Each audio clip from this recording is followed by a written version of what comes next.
guys, meteorologist Chris Tomer here with this On the Snow Before You Go forecast. First thing I want to look at are my bullet points. We've got a storm system moving into the northeast late on the 26th, continuing into the 27th.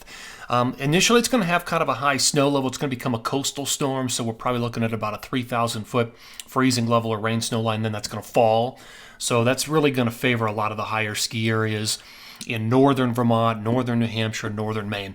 Out west, high pressure runs through the 29th, and then a new pattern will start to shake out the 30th through probably the 5th, where we may actually have both jet streams playing a very active role in the forecast. Here's my spider chart, odds of best snow. So areas with more purple higher on the web will have better odds of new accumulating snow across the next 5 to 7 days. That's a lot of Colorado, Utah, Wyoming, Idaho, the Pacific Northwest especially, and interior parts of BC all the way to the coast.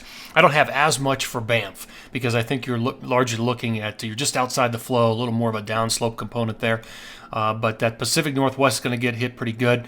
You can see the areas that are going to be highest on that forecast. So let me take you over to water vapor satellite imagery, show you what we're looking at here. So big storm heading into the Pacific Northwest and another one behind it.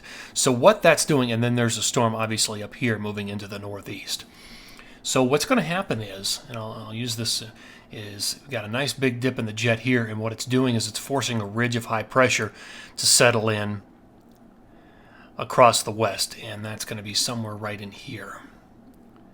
So that'll be moving in 26th through about the 29th, and then these areas of low pressure will start to take over. They'll start to break that ridge down, and they'll move into the west, and we'll probably get some of this action down here in as well on the southern branch. So there's a lot of little things to watch. In fact, here's how it plays out on the forecast radar and satellite. So by the time we get into Monday morning, again, high pressure, dry, high and dry across the Intermountain West. And that's the case all the way into the 29th. But watch as an area of low pressure comes in on that southern branch into California. This is the 29th in the afternoon. And as we move into the 30th, it becomes a southern track low. And it spreads some snow into southern Utah, parts of western and southwest Colorado, and northern New Mexico. Now, this is a pretty small storm system. But what it does is it starts to break down that ridge. So it really helps to get things rolling, get a rut in the atmosphere, grease the skids a little bit. And then watching the Pacific Northwest, that's where a bigger storm system will begin to affect the area. I mean, that's going to be some pretty heavy snow for the Pacific Northwest and BC. Look at that. By the 1st of December, we've got snow in the Pacific Northwest, and we've also got snow tracking across the Intermountain West. So definitely more active after the 29th. All right, let me show you what the jet stream is going to look like here. So this is the 28th. And notice big ridge, amplified jet all the way up into Canada. But notice a little dip in the jet getting ready to move into California. That's that southern track low, that initial one that'll help to start to break down the pattern. Phase number 2. This is the first, a more active pattern. You're looking at a lot of energy coming in on that northern branch. You can see a dip in the jet over Utah, Wyoming, and Colorado. That'll be spreading snow through there. And final phase on the 5th, big arcing jet up into Canada.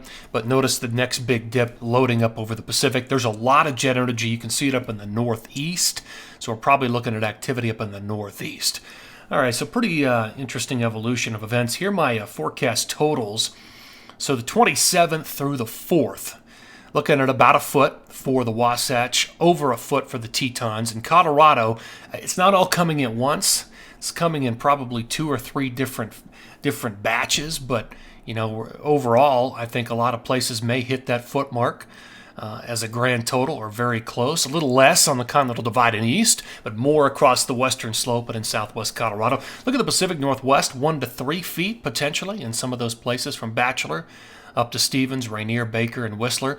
A little bit into the interior BC, but less as you go on the east side of that range down into parts of Banff and beyond. But that's and actually Idaho's in a pretty good setup, I think, to get some of that moisture to sweep through there. So that's what it looks like out west. Let me zoom in one specialty map into the central and northern mountains of Colorado. Again, right around a foot here, the 27th through the 4th. You can see the numbers. They drop off a little bit on the east side of the Continental Divide, but I hope that holds together.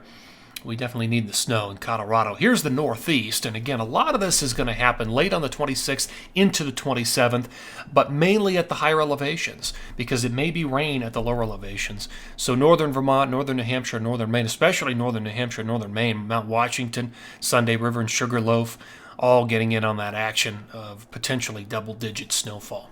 All right, guys, that's going to do it for this On the Snow Before You Go forecast. Have a great day, and thanks for tuning in here.